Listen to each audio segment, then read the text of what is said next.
Welcome to another episode of Everybody's Got Something. Our guest today, singer-songwriter Melissa Rios, and the poet, in case you didn't know it, Don McIver.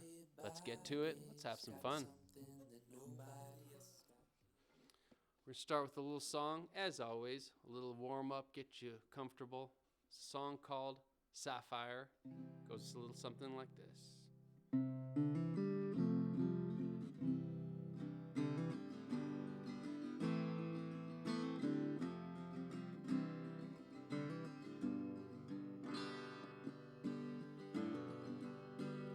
Well, I met her one night.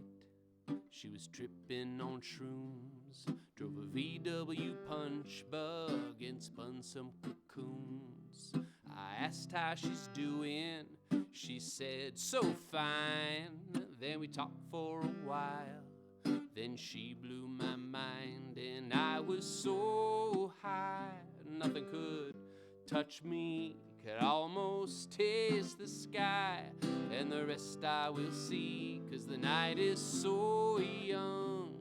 She said softly, just take it one day at a time. Whatever will be, it will be. Do-do-do-do-do-do-do. Do-do-do-do-do-do-do-do-do. Oh, well, her name, it was Sapphire. Her hair, it was gold. She lived in Hawaii till she was 15 years old. I get stuck in tomorrow. I heard her say, well, I tell you right now, I'm living this day. And I was so high, nothing could touch me. Could almost taste the sky, and the rest I will see, 'cause the night is so young. She said softly, just take it one day at a time. Whatever will be, will be. Do-do-do-do-do-do-do.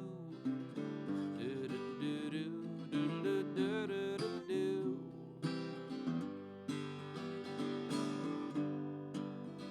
Well, the morning it came, and the morning it went. I still can't believe what the angels have sent. Where shall we go from here? She said, let's go get a bite. We had blueberry pancakes, it was alright. And I was so high, nothing could touch me. Could almost taste the sky, and the rest I will see, 'cause the night is so young. She said softly, just take it one day at a time. Whatever will be, will be. Do-do-do-do-do-do-do. Do-do-do-do-do-do-do-do-do.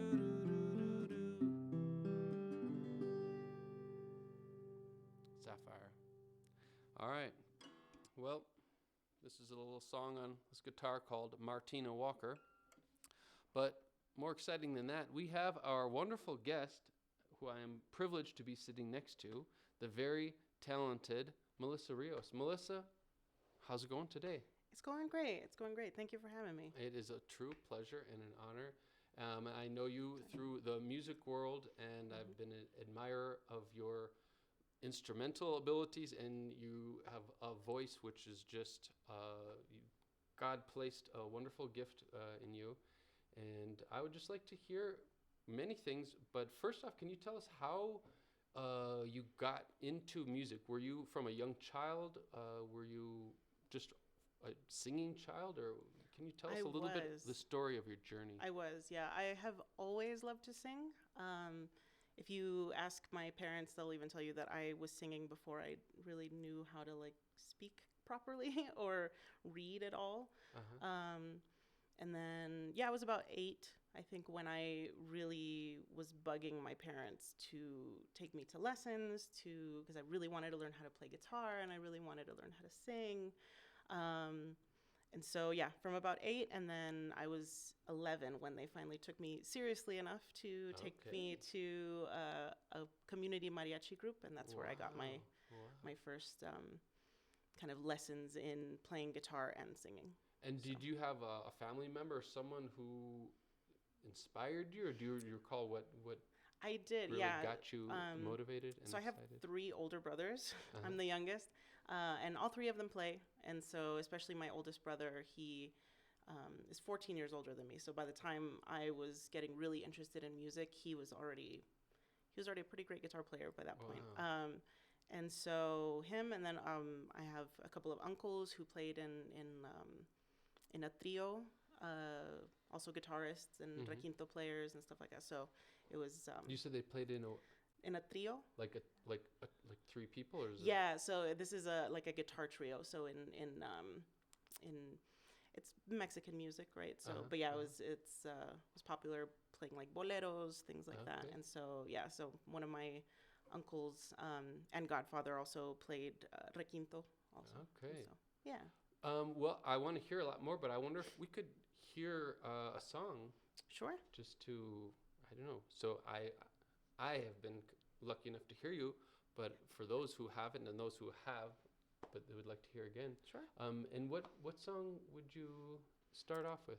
So I think I'm gonna play Halcyon. So this is one of mine from my most recent album that just came out.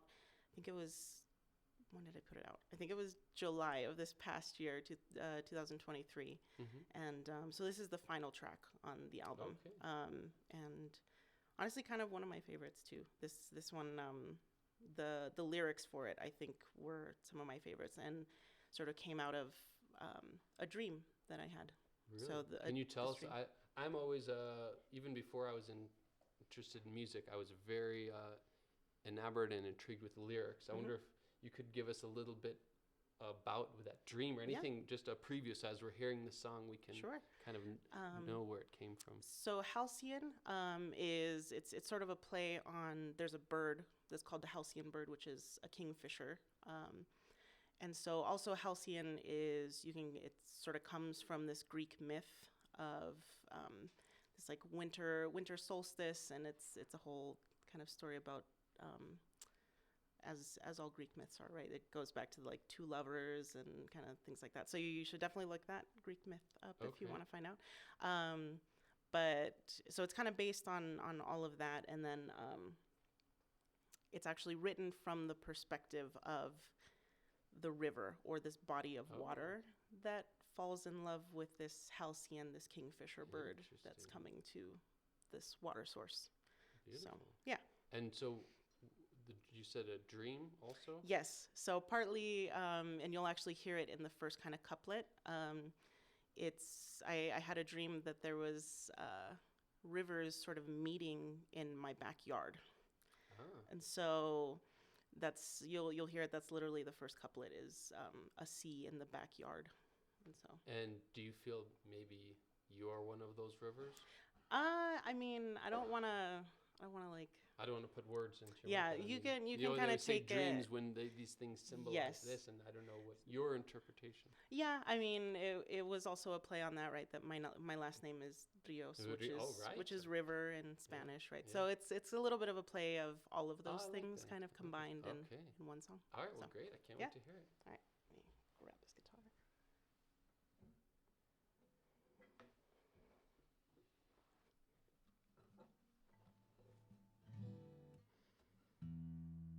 Give it one last look over before we start. So she's a pro. When you're a pro, you do this. You don't settle for just. Mostly just because it would bother me. I hear you. I respect that. All right.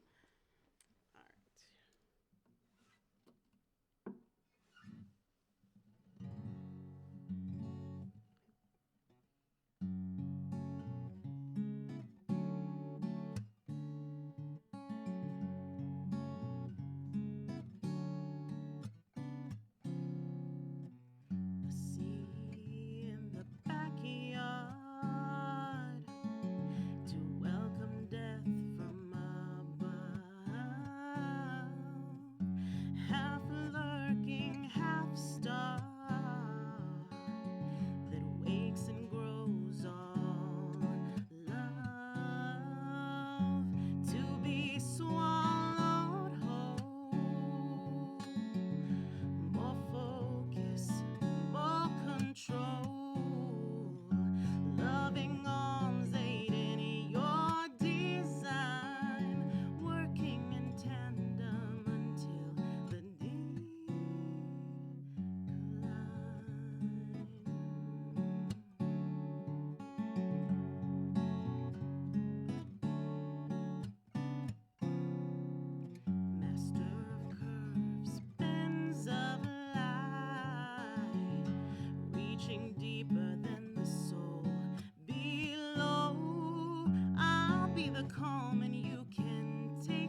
I felt like I was in that dream. Good. I'm so glad you told that a bit about it. Story. Because I could really feel that.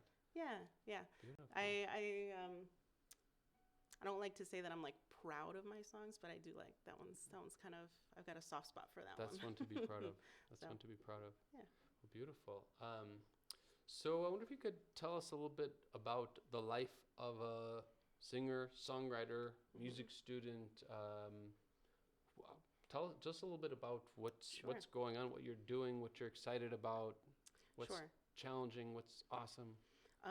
So right now I'm actually in my second semester as a master's student in musicology at UNM. And I'm also still a teacher, so I teach privately, guitar and voice students, and then I'm also singer-songwriter, so I haven't played a show in a bit. And how is that? I'm just curious, like, because I'm sure it's very stimulating and exciting, learning so much. Do you feel, are you missing the performing side a lot, or is it a nice break from it? I think sometimes, I mean, it's a nice break. It's sort of starting to border on, now it's not a very nice break just because it's been a little too long. Yeah. But I think it's nice because I think it's also easy to sometimes even like overdo it if you're playing a lot of shows all the time. I know there's a time, I know I was away, but I followed you on social media, and you were really playing a ton. It was a lot. It was a lot. So so I think sometimes it's, at least for me personally, right, it's good to kind of step away and kind of try something else, and then still come back, and I feel like I always enjoy the performances more after I've taken a little bit of time to kind of, I guess, miss it in a way. But yeah, so I'm looking forward to it. I think I want to try to get just good grades on my finals, and then I'm gonna try to play at least a good amount of shows at least over the summer. But then I think starting in the fall is when I start my thesis writing. Okay. So that's going to be fun to try to balance it all out. And do you know what your thesis will be? I do. So right now, I am focusing on mariachi music. That's sort of my focus as a musicology student. Specifically, actually, though, the Las Cruces International Mariachi Conference that happens in Las Cruces, New Mexico, and that's where I'm from originally. And so there's a conference that happens there annually, and it just celebrated its 30th anniversary. So that's what my thesis will be on, is just kind of that conference, kind of the history of it, and its place, especially in this sort of U.S. mariachi movement, right, which is very different from the Mexican mariachi movement. So I'm looking forward to it. But yeah, that thesis starts getting written, I think, in the fall. So that sounds very exciting. Yeah. Cool. Yeah. And I'm sure there's a lot of because I know it's Albuquerque's rich with mariachi. I taught at school East San Jose. They have their own mariachi. Oh yeah, they're great. I'd be very interested to see what you're writing about and to hear about it. Yeah, it's super interesting, and especially now as a musicology student, it's just learning a lot about how music and culture sort of influence each other. And so obviously, right, you'll see music sort of commenting on the trends of the time, and so it's always this this question and this idea of you look at the music that's coming out of the generation, and you can sort of tell what's happening politically, socially, all that stuff. So it's super interesting, and especially especially looking at what's happening in very specific communities. Sure. So yeah. Melissa, let me ask you, do you have like a dream of, I know you told us about a dream you had, but as far as with all that you are doing with music and in life, do you sometimes think, you know what, I would just love if in a few years or whatever, if this is what my life looked like, if I was able to do this with music or with teaching, what could we manifest for you today? Ooh. Of what, just when you think about your life doing maybe exactly what you're doing, or something, combining some things, what just lights you up? That would be like, this would be the most incredible thing if this is what That's a really great question. So I have had the crazy idea that I am maybe gonna pursue a PhD after the master's degree. Mm-hmm. So in a few years, it'll hopefully be that I'll still be kind of performing, keeping a few students, and then also pursuing this PhD in either musicology or ethnomusicology, something like that. Well, So. Dr. Rios, I look forward. Oh, that sounds Okay. Sounds good. And before I would love to hear one more song, Mm-hmm. but I wonder if you could tell us, where do you see what would be the perfect balance of performance in all that you like to do? Would you ideally like to play once a month for, in some special venue, or would you like a weekly Ooh. thing? What for you would be ideal? I think the once or twice a month is good, because I think that's just keeping enough them time. special. Yeah, that's Yes. just enough time for people to kind of like, oh, I don't see her that Yes, often. Yes, yes. But it's enough to also kind of keep up, as I'm sure you know, like Yeah. the chops of Yeah, being able keep to it fresh. play. Yeah, Sure, being able sure. to play a 2-hour, 3-hour show. Yes. So yeah, I would say like two-ish times a month. Okay. Yeah. Well, I think let's manifest this so it's going to be just how you want it Thank you. in your career, in your education, in how you are spreading and sharing music to your students and those who hear you. And I would love if you could leave us with Yeah, one more song. I would love to. And which song, and what can you tell us about it? So I think I'm gonna play "Love and Time." So this one is kind of anybody who's been to my shows. I always end my shows with this one, and this was the title track to the very first album that I put out, which is coming up on 8 years ago that I put out that Wow. first album. And hopefully you'll hear it here first, that there's going to be something special that's going to come out at the 10th anniversary of that Oh, album, Very which cool. will be in 2026. So it's coming up kind of soon. But yeah, so this is the title track off of that album, Love and Time. And this one is still, again, it's one of my favorite songs to perform. I usually end my sets with it just because it's pretty upbeat. And yeah, it's one of Cool. my favorites. All right. So.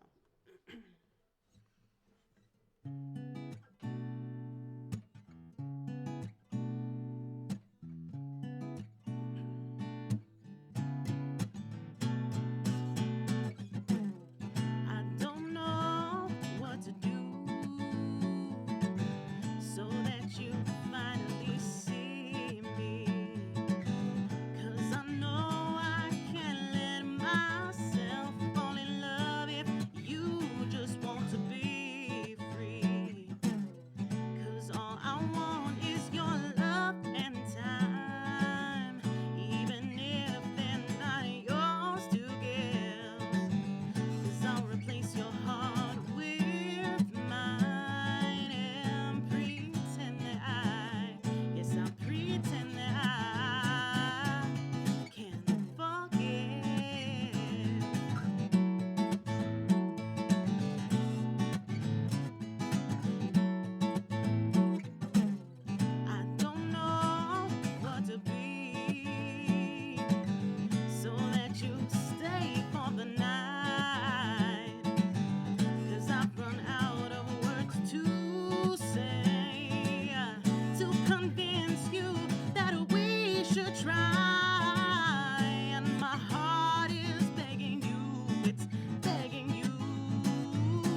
Beautiful.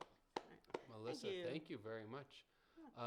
Thank you for having me. It's an honor to sit down and talk with you. I have great respect for you as a instrumentalist, and your voice is just, I'm just in awe of the power, the control, and any last words of wisdom. Say there's someone out there, maybe they're hoping to start or they're playing, but they are not quite sure. Any just life wisdom, music wisdom? Give yourself time, and your path, they're all different. So no two paths are the same. So kind of comparing yourself to someone else is never a good thing to do. I think that's the trap so many people, is we think, oh, well, it should be like this. Yep. But thank you for that reminder. We are on our own path. Give yourself time. You heard it from Melissa. Yeah. All right. All the best, and look forward to seeing and hearing you out there. Thank you. And all the best with your studies. Thank you. And until next time. Yes. Thank you so much. Thank you for having me. You got it. All right. Well, ladies and gentlemen, that was the wonderful Melissa Rios. Our next guest, you may have seen him. You may have heard him. You may have seen him and thought, maybe I've heard him, but now you're going to get to do both. Ladies and gentlemen, the legendary Mr. Don McIver. Here he is, folks. This is him. This is for real. This is not a double. This is the real guy. Yeah, I'm not sure legendary. Yes. Yeah. Yeah, well, you're a legend. Laying it on thick. You're a legend to me. I mean, before I knew you, I was like, I know that guy. Because I go out all the time. You right? go out all the time, but you, I don't think there's anyone quite like you, and you are doing interesting things. I think the first time I saw you was probably at maybe a poetry slam or something. Right. So tell us first off, for those who don't know you, a little bit about the things you do, your passions in life, and just who you are.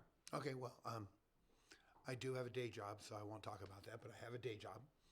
But I would say my passions are music and poetry, primarily writing poetry and performing my own poetry, and then I am a DJ on KUNM, Afternoon Freeform, every other Friday. And so I love doing that. I always say it's like making a mixtape for all my friends every other week. That's awesome. You know, I'm a kid from the 80s, so mixtape. Yeah. And I really love to, as a poet, I view myself as a performance poet more than anything else. You know, I definitely cut my teeth in slam. I'm not necessarily a slam poet now, but I'm still very much, I use performing as a way to kind of almost edit my work. Yeah. And see what's working. I hear it before I hear it when I write it first, but then I hear how the poem like works. The full poem is performed. It's not just the words on the page to you. But ideally it does work on the page as well. It's sure.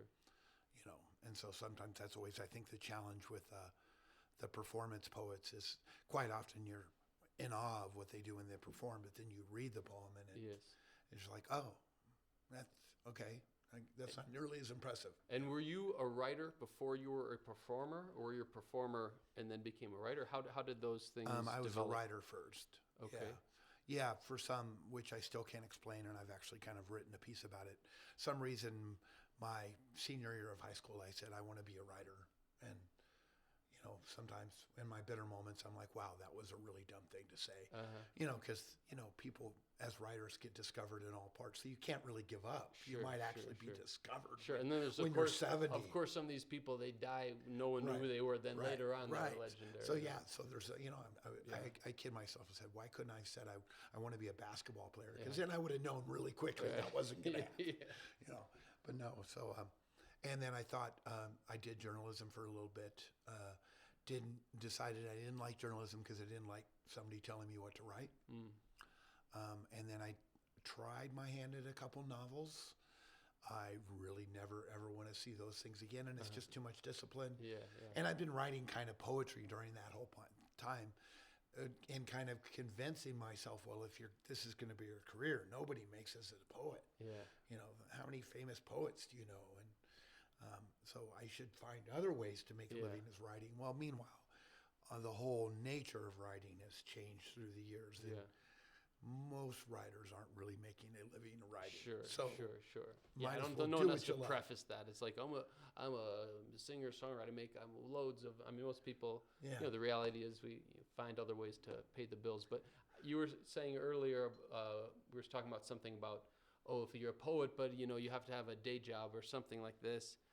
That to me, that sounds like real passion. Anyone can do something. If you're making $1 million, you keep doing it. But if you're doing something, even though it's not flooding your bank account, that's, you know, it shows you have a passion and that you have to have a love for it if you're going to keep doing it. Or you have mental health issues. And usually it's a combination of those things, a probably. little bit of both. Yeah.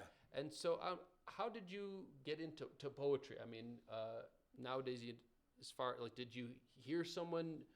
Did you know about slam poetry when you, as a younger fella, and you thought, oh, that's cool? Or how did you get inspired? Well, I mean, I was definitely writing at first. I didn't know anything about, you know, anything other than maybe the publication route, which this was like, you know, I was 19 years old.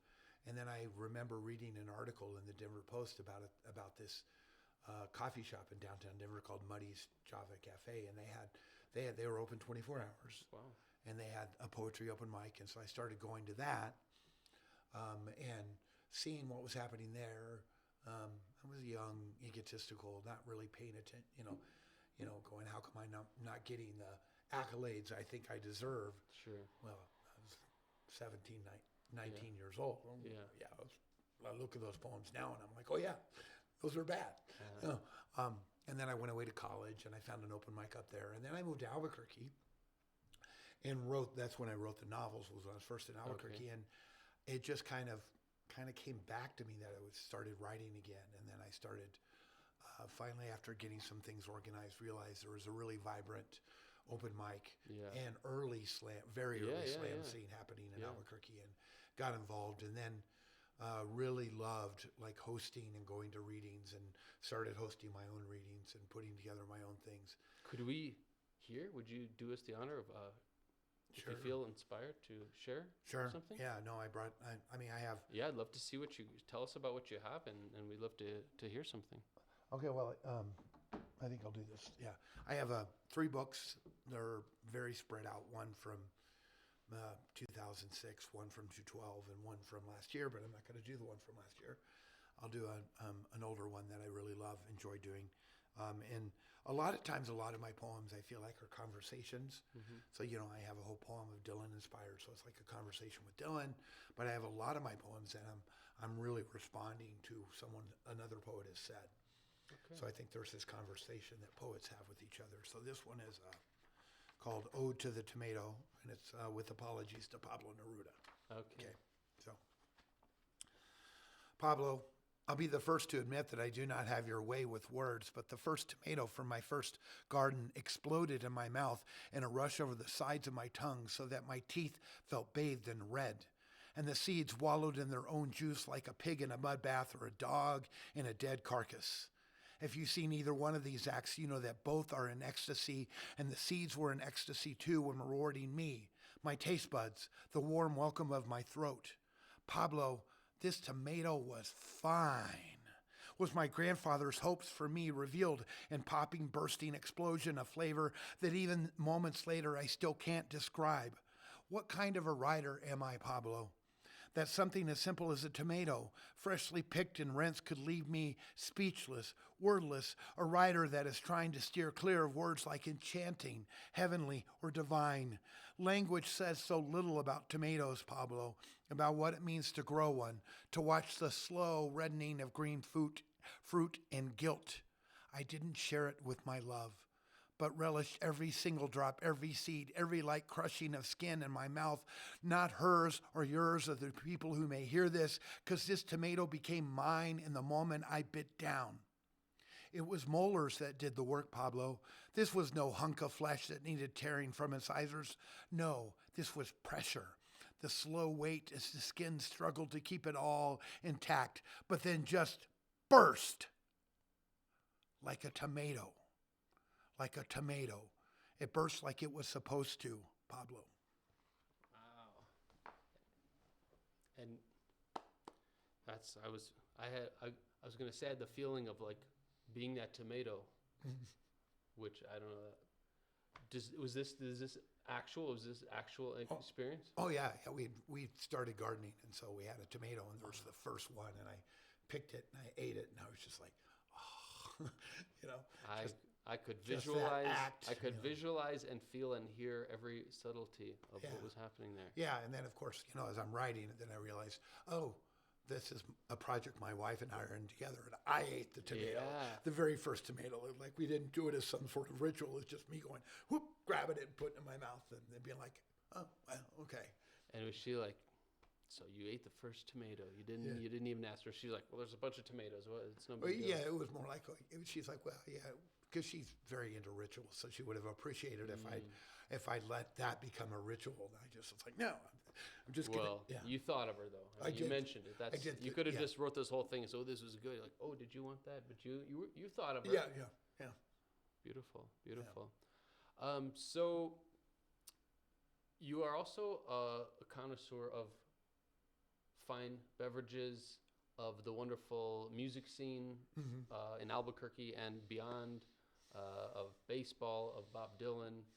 What can you tell us a little bit about some of your favorite spots here in Albuquerque, whether for ambiance, for beers, for live music, and some of your favorite bands that you like to see, and how they maybe play a role in the mixtape making each week that you do on the radio? Well, so I'm a big beer fan. In fact, I have a long-running Instagram series where I just take a picture of a beer, and then it just says, because I always take pictures of beer. And it makes me smile every time. Yeah. And sometimes they're, nice pictures of beer. Sometimes they're not, but I always do it. And so I love our local craft brew scene. Yeah. It's funny when people will say, like, what's the best brewery in Albuquerque? Sure. And I don't really have a best brewery. I quite often have, well, if you go to this brewery, get this beer. Sure. Could you give a couple maybe there's some people watching that are like, what? Just a few of them that you can well, shout Gravity out? Bound always does really good IPAs. Okay. Boxing Bear does a great IPA. Okay, my wife loves IPAs, so we gotta. And then I've been a big fan of it's a relatively new brewery called Flock of Moons. It actually is in the old Winnings Coffee Company space. Is that right? Which is a large part of where I used to read poetry all the time. So it's a space I feel really comfortable in. It's got this great vibe. Yeah. And it's close to my house, so it's like one of those that I can walk. Yes. It makes me get that city vibe. I can walk to my bar. Love it. And they have this dunkel that's just fantastic. And so I've been hanging out there a lot. Thirsty Eye is I do a host of reading, a writing workshop and a reading at Thirsty Eye. So and I like kind of bringing my worlds together. Yes. And that's kind of a big thing. And so in terms of music, some of my favorite spots, I've gotten older, so I can't really stay up as late as I used to. Sure. So that means a lot of like Launchpad shows I'd like to go to, but they kind of start late. Yeah. So I end up going to Marble. I end up going to the Canteen, and I love the Americana folk scene anyway. Sure. And then I got bit by the Grateful Dead several years ago, and so I'm a big Deadhead. So I really, and Albuquerque has, I kind of say 3 Dead tribute bands. Yeah. Let It Grow, The Deal, and Odd Dog, and so I pretty much see them as much as I can. Yeah, there's some talent in this town. And they know me as a poet as well, so I quite often get to kind of work on collaborations. And do you? I was going to ask, have you ever put any of your poetry as lyrics to song, or collaborated with a musician, or had any interest in doing that? Or I definitely have interest. I haven't. I don't write like lyrics, like songs, very often. Yeah. Right, but maybe not the intent. Maybe there's some that are in there that maybe are songs, you don't even know it. Right, that's entirely true. I've read a lot with primarily jam bands or some jazz doing that kind of. So you've had the music and sort of kept it. And it'll be like kind of go up there and say, I used to. That's kind of where Sonny's was really where I started doing poetry and reading with the Withdrawals. Yes. And I would just be like, hey, just just put a groove in. Yeah. Just give me a groove, and then I would lean over to Brian or Andy, and at certain points, just play a blues lick. Yeah. I'll let you do a blues solo. Yeah, and, you know, so I have, you know, as my friend Damien say, you know, all poets are failed rock stars. You know, and he also reverses and says that all rock stars are failed poets. You know, true. But yeah, and so I really love that, and I love playing with the, you know, and not, you know, they work hard enough learning the tune, so it's just more up there. It's like, just kind of do whatever you want to do. I'll do my thing, and hopefully give you some space. Yes, you know? yes. Well, I love the idea of bringing worlds together. And, and I mean, they're great. Those guys are incredible, and especially a lot of these bands that have played together for a while, they have that it's just they can lay a canvas down with their sound. Right, and I've known many of them since the days of Sonny's. We're talking early 2000s. Yeah. And so I've known them like they're friends of mine. I've known for 20, 25 years. Which, I always have said that one of maybe my favorite live music ever is those withdrawal shows. I mean, just and a lot of the bands in town here, it's not just the music, it's the culture that they create around their music. Right. Where you're there, and as much as the great music, it's just the people who gravitate towards there, and the vibe they put out is just a gift to all of us, you know. Right. It's a real community, and you know, and there is a real community around that sort of music. Kind of everywhere, but you definitely see it. Like, you know, you'll run into the same people at these shows all the time. I love it. I love that. You know, and there's that sort of, even where they kind of notice when you don't come, they'll say, hey, why didn't you come 2 weeks ago? What was going on? You know, like, we missed you. Yeah, you know? It's beautiful. It's good to feel part of, even if you're not on the stage, you're part of the event, part of the show. Right. Yeah, and I mean, I've always kind of felt like, you know, what makes a rock and roll show a really great rock and roll is as much to the audience as it is to the band. Exactly. It's all that energy. Exactly. You couldn't have a rock show in a stadium with a silent stand. It's like a stand-up comedian with no one else in the room. It's like, what would that be? You know, and so there's parts of me where I'm like, you know, sometimes actually thinking like, okay, well, I want this show to be better. Well, how do I make the show better? I need to expend some energy. I need to get out there. And people don't give themselves, and I know Melissa can attest to this too, and all musicians, the audience is part of the show. I mean, you think, oh, I'm just here, but you can make a show better or worse depending on what you do or you don't do, and they feel your energy. And I'm sure doing poetry, it's the same. If you know, you can feel when someone is feeling what you're doing, and it feeds you and adds to it. Yeah. You know, and I mean, I don't want to sound all Santa Fe foo-foo, but there is an energy thing going on. Quite often that. You know, Albuquerque's a special place. It's New Mexico's special, but there's a special thing about Albuquerque that I think we know about. So I'm curious. Tell us a little bit more about. Outside of poetry, I'd like to hear, we were talking a little bit about some of your future aspirations and dreams of some things you'd like to do, travels and such. Yeah, well, I love baseball. And I it's funny because I explain this to a lot of people. I have rules about what caps I can wear and when I can wear them. Is that right? Yeah. Tell us about those rules. So the Cubs are my team. Okay. But I can't wear a Cubs hat in the off season. I can only wear it during the season. And why is that? Because I'm superstitious. Okay. Do you want to waste any of any of the good juju? So when the season starts, the only hat I'll wear is the Cubs hat. Okay. So that's rule number 1. Okay. Rule number 2 is I can't wear a cap of any team I haven't seen. Oh, fair enough. So I have to have seen them live. So usually if I'm wearing a cap, that means I've been to that stadium. Oh, cool. I don't usually buy the visiting teams because it's not in the gift shop. It's the home team. You have a Brewers hat, I take it? I have a Brewers hat. Okay. Even though they're the rival of the Cubs. Of so course. On the off season, I don't even wear the Brewers hat. Yes. Or the Cardinals hat. I don't wear those caps ever. But I have them. Keep the Cubs holy. Yeah. Yes. And then my third rule is like, it's called a baseball cap for a reason. So I like to make fun of people who are wearing a basketball team or football team on a baseball cap. I'm like, come on. If you're going to celebrate a football team, get a jersey. Get a helmet. Yeah. This is a baseball cap. Yes. You know? Yes. Yeah. Have you written a poem about baseball? I have written a poem about baseball. I don't know if I could get to it. But No, okay. But at some point, I would sure love in to. fact, I wrote it's somewhere on my phone, but I didn't anticipate it. I actually wrote a ghazal about baseball, which I'm really proud of. Ah. Yeah, but a ghazal is a Persian form. And what is the? It uses it. It's kind of hard to describe. Okay. It's a really I'll just have to hear it. Yeah, one of these days I'll send it to you. Okay. Yeah, because I didn't. It's on my phone, but it Sure. would be I awkward to try and find it. Yeah. He's on his phone. He's on the show. He's on his phone. Yeah. Yeah. But and then I've written a thing about baseball. I've written a long post that got a lot of crap when I posted all my rules about the caps. Yes. And I liked it. I did it kind of.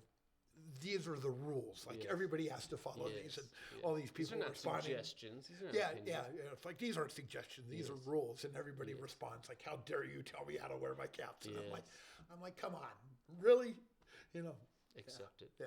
Well, go ahead. But there are people like I ran into State Senator Candelaria or Representative Candelaria, and he was asking me and I explained the rules, and he's like, "Those are really good rules. I think I'm going to start doing that too." Because it's like if you go to the stadium, get the hat, but don't just buy the hat. Because it's how many people have Yankees hats or whatever? Right now. Yeah. And sometimes I'll go up to people because baseball is a conversation starter. So quite often you'll go to somebody and you go, have you ever seen the Yankees? Yeah. No, it's true. It's true. So often you hear that. Yeah. I wonder if you could leave us with two things. One, if you were telling me about how just recently you've said, "I'm a poet." There's this thing, people say, "I'm a poet, I do poetry," but you've embraced it. Right. And I wonder if you could tell us a little bit about that and maybe leave us with one more. Okay. So I think quite often, there's this attempt by poets I call it kind of the humble brag. Yeah. They'll read the humble brag. they'll That's read. a good title for something. Right. Band name even. Yeah. They'll read something and then somebody, "Oh, so you're a poet," and they'll be like, "Well, I write poetry," and they try and be all shy. I don't know. And I kind of think poetry's in a weird way. It bites you, it calls you, and when you can acknowledge that it's called you, then be proud that it's chosen you. Yeah. It's this kind of spirit thing. It's chosen you. Be proud. Yeah. Embrace it. And there's a poet, Jack McCarthy, who has a famous quote about what it means to have a poetic license. Yeah.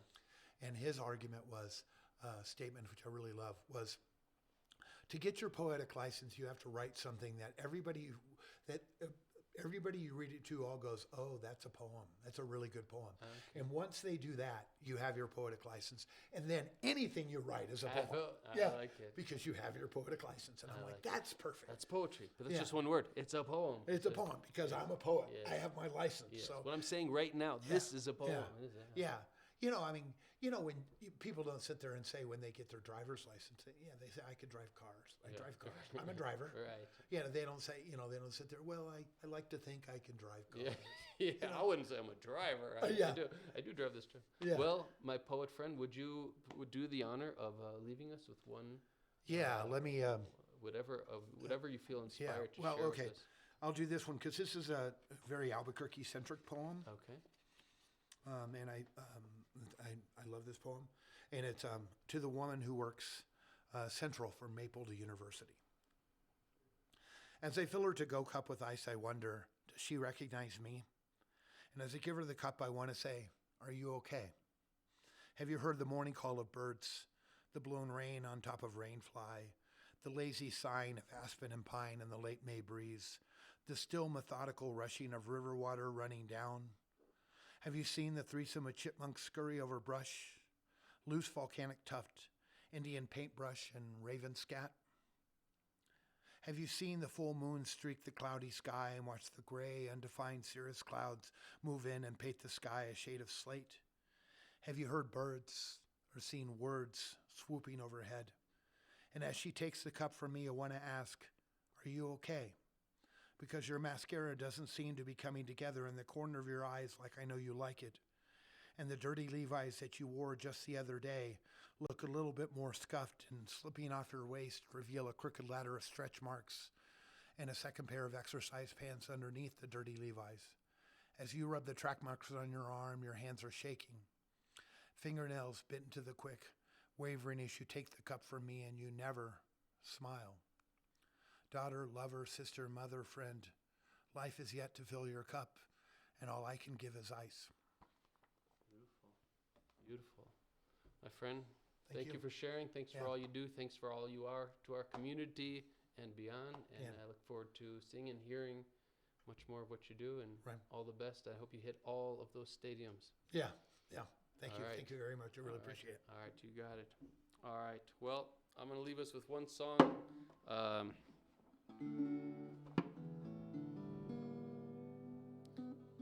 going to leave you with a Bob Dylan song in honor of my buddy who is a Bob Dylan fan. This is a song that was probably the first Bob Dylan song I thought that made me say, I want to write some songs too. It's called Forever Young. May God bless and keep you always. May your wishes all come true. May you always do for others and let others do for you.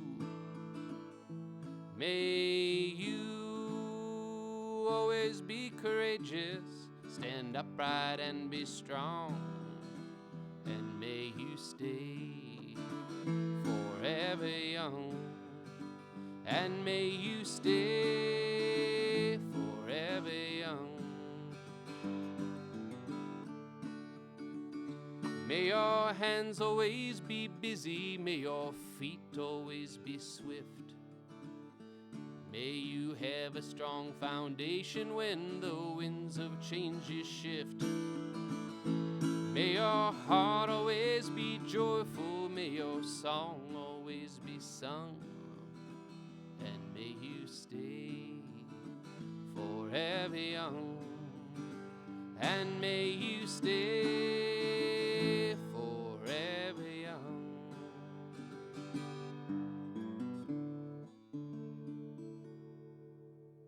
Thank you to my guests, Melissa Rios and Don McIver. Everybody's got something. Find what you love. Do it fully. Be grateful for it. All the best. Lots of love. This is Seth Hoffman. Take care, everybody.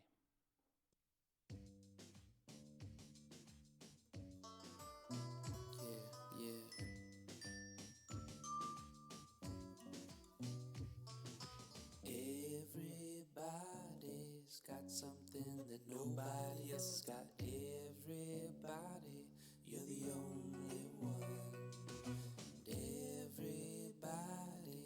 got something that nobody else has got. Everybody, you're the only one. Everybody got something that's just your style. Everybody got something that makes you smile. Everybody got something that makes you laugh. Everybody got something you want but don't have. And oh, la la la la la, cha cha cha. Everybody got something that brings you pain. Everybody got something that keeps you sane. Everybody got something that quenches your thirst. Everybody got something that makes you burst.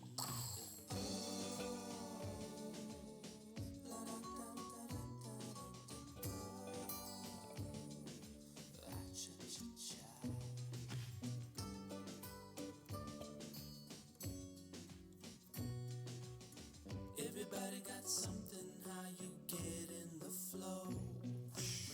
Everybody got something that lets you let go.